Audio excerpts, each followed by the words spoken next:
believe I can tell you the first woman in your life, how many children you've had, how many birthdays you had, and even tell you where you got your shirt at?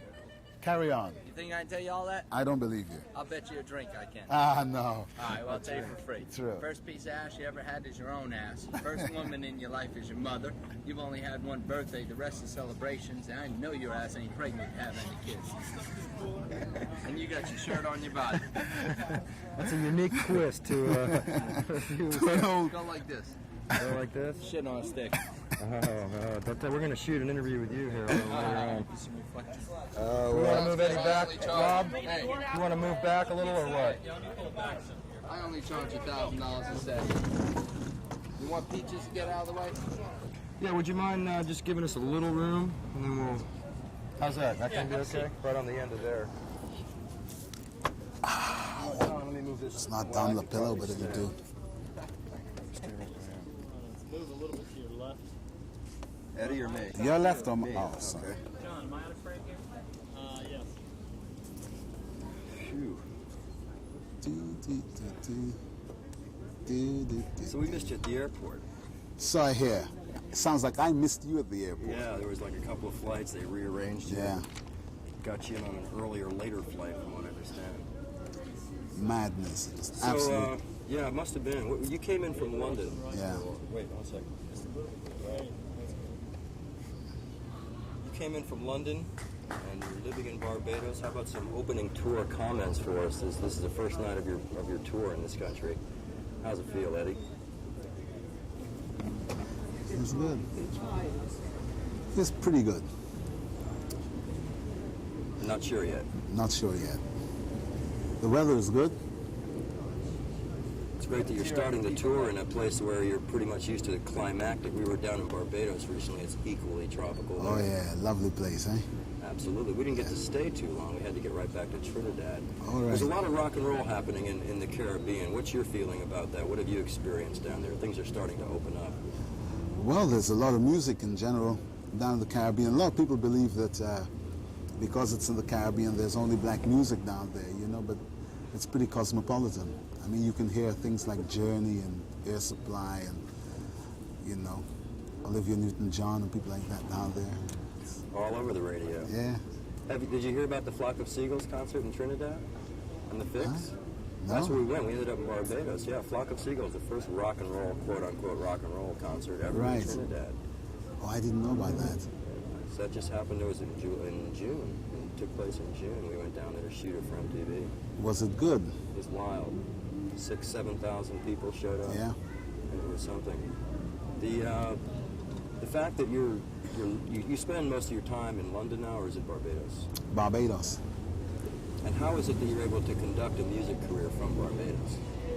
Very simply. I don't think that you have to be anywhere in particular to make music. Communication is very good. And I have some very able people working for me. Does it require many trips for you to... I don't make any trips. I don't like airplanes. Okay. And it's only when I've got to fly that I actually do fly. A man like yourself who has made some really introspective comments about the music industry in general, I find it surprising that you let other people, apparently they're good people of course, but how do you delegate your responsibilities to other people to carry on for you in London or the U.S. on your behalf? Well, they're professionals and they do what's expected of them. They know what I want and what I like, and they carry on with that very much in mind. And you're happy with everything they're doing? Very much so, because it's paying off. It really is. How does it feel to have this surging force now in your career?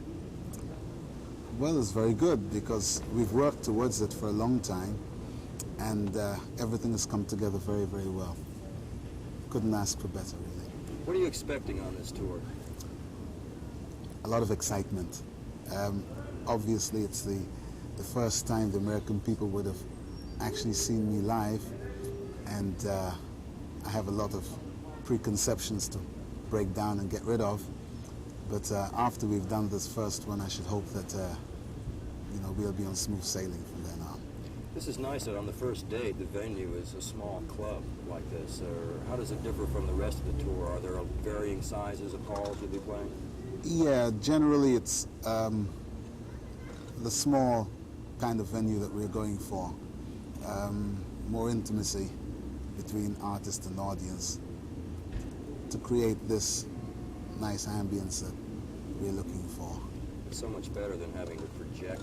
I mean, I know ideally you'd like to play. Oh, the time is coming for that, don't worry. Right, you know, and stay in clubs all the time. That's right. But I guess the first tour, for that immediacy with Yeah. the audience, is going to be great. Yeah. It's going to be a hell of a show here. They started selling tickets to this concert long before Electric Avenue was as intensely received as it is. So I don't know what to expect here tonight. They're going to be out here by the pool. I Oh, think. that'll be nice. We'll dance in the pool.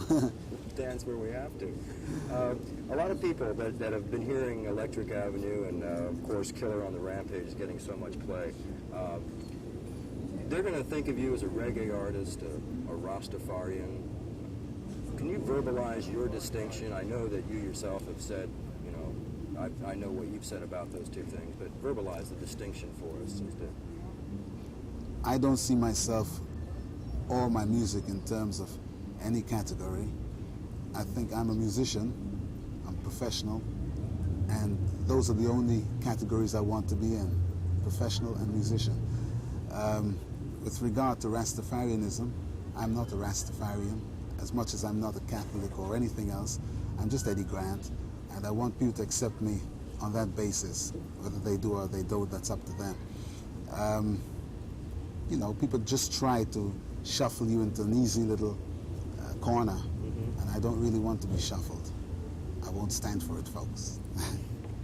well, you've been successful at not doing that. I mean, your combination of island rhythms, funk, R&B, all of what we had known to come from the roots of rock and roll and R&B, you defy categorization. Who is it in the industry that keeps wanting to do that? Which group of people is it, do you think, most responsible for putting you into a bag? Or The people who have to play the music to the people, and the people who have to write about music for the people, they've tried to do that. Especially so here in America. But of late, I've noticed that there's a general slackening of that policy, so I hope it's going to remain. there is a backlash of those categories now because so many bands are mixing elements. So I, for one, am real happy to see that, and you're breaking it down too. Did you expect this reaction to this album? I think it's a good album, and I made it to be so. I've made a lot of albums, well, not that many, but quite a lot for me. And I did it in the same frame of mind, hoping that people would accept it and they would be successful, but obviously they weren't as successful as Killer on the Rampage. One hopes and prays that when you make any music that it becomes successful to this sort of degree, or even more. What was the one move that you've made in the last year or two that you think was responsible for the success of the album? Did you make the record deal? Was it the production deal or the relocating in Barbados? What do you think was the most significant factor that got your life together, made you feel strong again to want to start this new aspect of your career, or this stage of your career? I made I Don't Want to Dance. And that completely clinched it for me internationally. It gave me the artistic recognition and the money, basically, to spread my wings into areas that I would never have been before as a corporate entity and as a musician. And you were able to do it all yourself. That's got to be so damn rewarding that you held on to what so many bands let go of. Yes, I was lucky. I read a list recently of all the places your albums are just kicking ass in different countries. Tell me that list. I mean, I can't even remember. There was a list of 10 countries or something. Oh, everywhere, basically. We've been successful in all throughout Europe, all throughout Africa. I think now Killer on the Rampage is the most successful record of all time in Africa. Just about everywhere. The last places for us have been America, Japan, Italy, and Australia. And now we've got a success in Australia. We've got a success here in the United States. So now it's left for Japan and Italy to come in. Come in, Japan and Italy. Come in, breaker, breaker. Your time is up. Do you really play every instrument on this album? Yeah. How does that feel to sit in on and overdub and do all of that and to hear the final mix? It could become very boring, but that's what I know. I've been doing that basically all my life, and so you develop a special kind of discipline, I suppose, for the studio and with the instruments and that. Wait 1 second.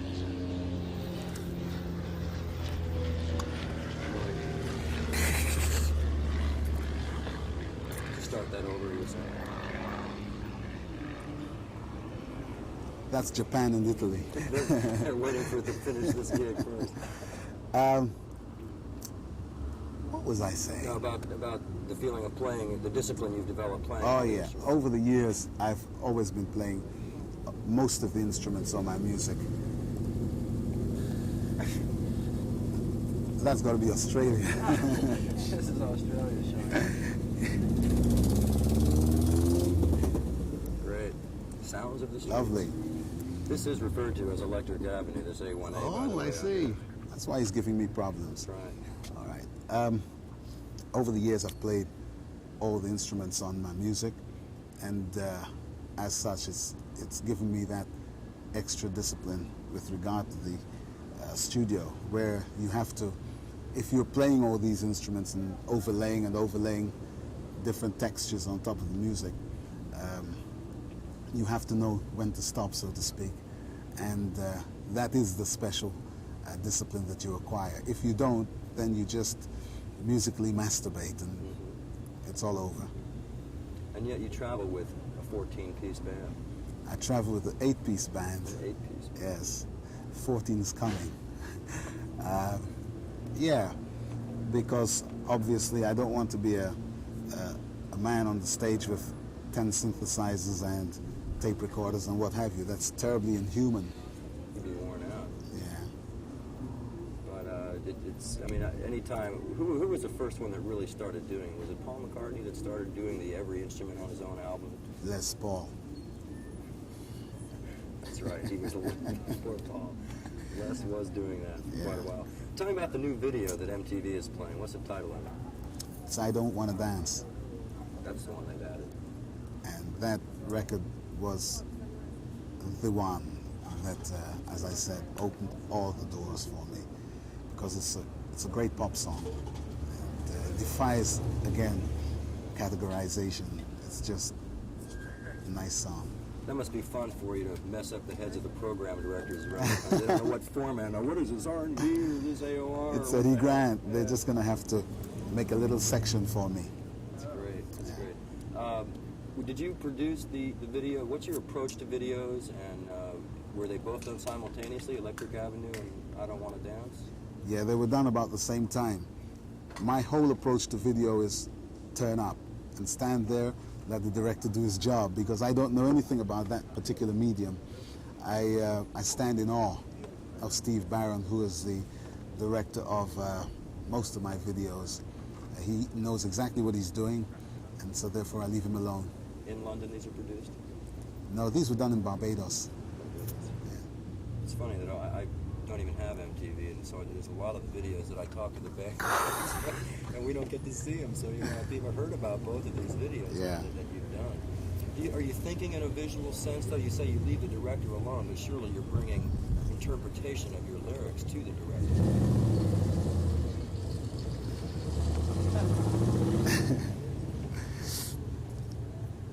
I don't do very much with regard to the videos at all. I'm not one for taking any credits that don't belong to me. You may not like them. Everything is, I only do the audio, and Steve Barron does the visuals. What is your feeling on the result or the impact that video is having on the music world? Are you excited about it? It's very important. It's a great vehicle for music, for successful music especially, in as much as that in a lot of instances the artist can't get to a lot of places at the same time as the record is happening. So therefore, he can become a little bit more fragmented. It seems to apply to the economics of the 80s that we have to live with bands getting, like you say, being in 10 different places and we'll send that cassette out. That's right, and it makes sense. Do you find yourself intrigued with video enough to maybe start working yourself into knowing the ins and outs of it? Are you interested enough or do you see that as a separate part of your music and you'd leave that to somebody else? Yeah, I leave it to the professionals. Yeah. And maybe one day, if I do become a professional, but that's something else again. But right now, my interest is with music and only with sound. How are you reacting to all the press you're going to be getting on this tour? I mean, this is only the start of it, and you've probably been interviewed 10 times before I even got to you today. Is that going to be hard for you to deal with, or are you psyched and ready and you know how to handle that? Well, I've had to deal with press people, media people in general over the years because I'm an overnight success. It took me 15 years to get here. So I've been dealing with that for quite a while. How old were you in England when you had success in the 60s? I mean, you're only 25, 24? Well, thank you very much. The success came when I was still at school. I must have been about 18. So was it a specific song that had hit the charts? Or were you playing in school and had a band? I don't know that much about your Oh, I was with a band called the Equals. And we sold maybe 15 to 20 million records worldwide in the late 60s.